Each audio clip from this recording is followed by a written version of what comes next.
Halo guys. Halo. Assalamualaikum warahmatullahi wabarakatuh. Waalaikumsalam warahmatullahi wabarakatuh. Kali ini saya Abdurrahman Sila Kaisan akan kembali bercerita tentang sejarah. Tapi kali ini bukan tentang sejarah peradaban Islam atau sejarah tentang kota-kota di zaman kuno, tapi sejarah ini tentang salah satu penjelajah terkenal di dunia yang pernah singgah ke negeri yang bernama Mongolia. Tapi kali ini yang akan saya sebutkan atau saya bahas di pembahasan ini bukanlah penjelajah yang muslim, karena nanti penjelajah yang muslim yang tentang Laksamana Cheng Ho dan Ibnu Battuta akan saya ceritakan di pembahasan selanjutnya. Kali ini saya akan menceritakan tentang Marco Polo. Yes. Rokok ini. Apa? Marco Polo kan rokok. Udah. Siapa yang tidak kenal dengan Marco Polo? Dia adalah penjelajah terkenal ya. Umi tidak kenal Umi. Yang berhasil menjelajahi jalur sutra hingga ke negeri Mongolia. Ya.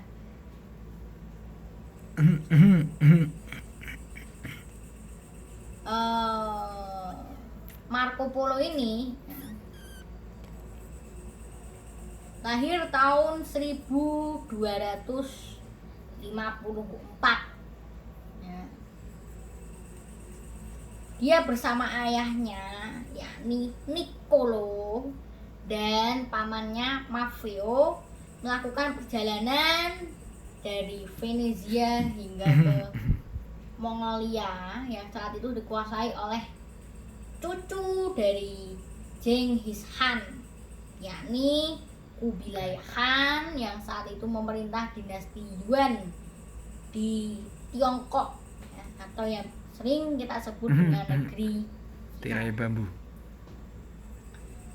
Pada usia yang sangat muda yakni 17 tahun dia bersama ayahnya Niccolo dan Maffeo diizinkan pergi untuk menjalankan misi menyebarkan agama Kristen di wilayah timur ya. Kemudian ke umurnya 17 tahun 1271 dia berangkat dari Venezia Italia menggunakan jalur laut hingga dia sampai ke Acre yang berada di wilayah Palestina ya. Kemudian mereka menyusuri jalur sutra, jalur perdagangan kuno yang menghubungkan dunia timur dengan dunia barat, menyusuri jalur sutra ya kan, kemudian melewati padang pasir yang luas ya. Perjalanannya sangatlah lama ya. Karena mereka juga menyeberangi pegunungan Pamir yang berada di Persia, di mana dibutuhkan waktu 40 hari untuk menyeberangi gunung ini. Hingga sampailah mereka di Shangdu yang saat itu menjadi kediaman atau istana Kubilai Khan. Kemudian Kubilai Khan menyambut Marco Polo ini dengan sambutan yang luar biasa sekali ya. Karena dari tahun berapa saya nggak tahu sampai Mongolia. Kemudian dia belajar bahasa Mongolia di sana Kubilai Khan dan hingga sama berapa ya? 20 tahun atau 24 tahun dia bekerja di istana Kubilai Khan menjalankan misi ya, seperti ke Pagan di Myanmar dan ke Tibet di perbatasan Cina dengan India. Kemudian pada tahun 1292 salah seorang raja dari Persia meminta ke Khan Mongol yakni Kubilai untuk dicarikan istrinya untuk Khan Persia ini ya. Kemudian Marco Polo menganggap hal ini sebagai kesempatan bersama Marco Polo ayah dan pamannya agar ia bisa pulang kembali ke Venesia. Akhirnya pada tahun 1292 ia bersama ayahnya dan pamannya pergi meninggalkan Cina. Ya. Kemudian ketika di Sumatera dia dalam buku perjalanannya menulis tentang unicorn atau kuda bertanduk. Namun sejarawan menganggap kalau kuda bertanduk itu adalah badak Sumatera yang dia temukan ketika melewati Sumatera. Ya. Kemudian dia sampai di Persia dan akhirnya memberikan wanita itu untuk Raja Persia. Dan belum selesai kok.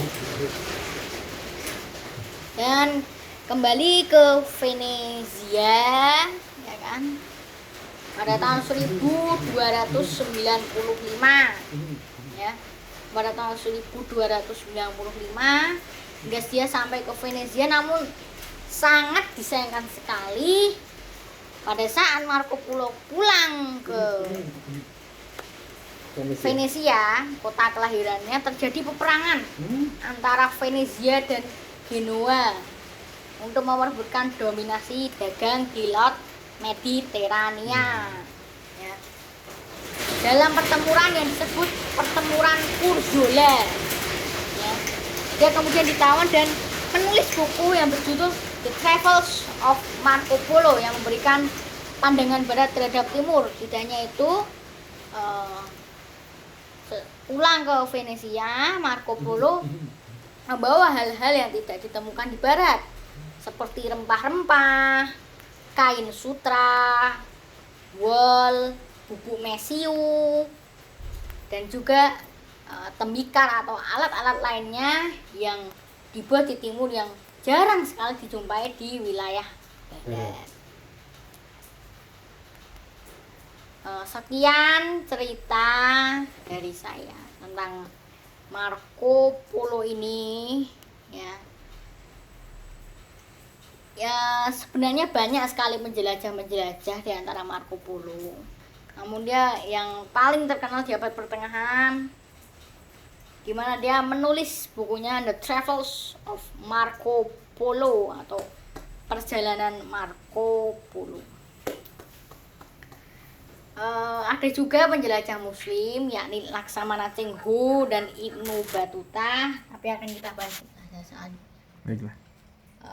Terima kasih yang sudah menonton. Wassalamualaikum warahmatullahi wabarakatuh.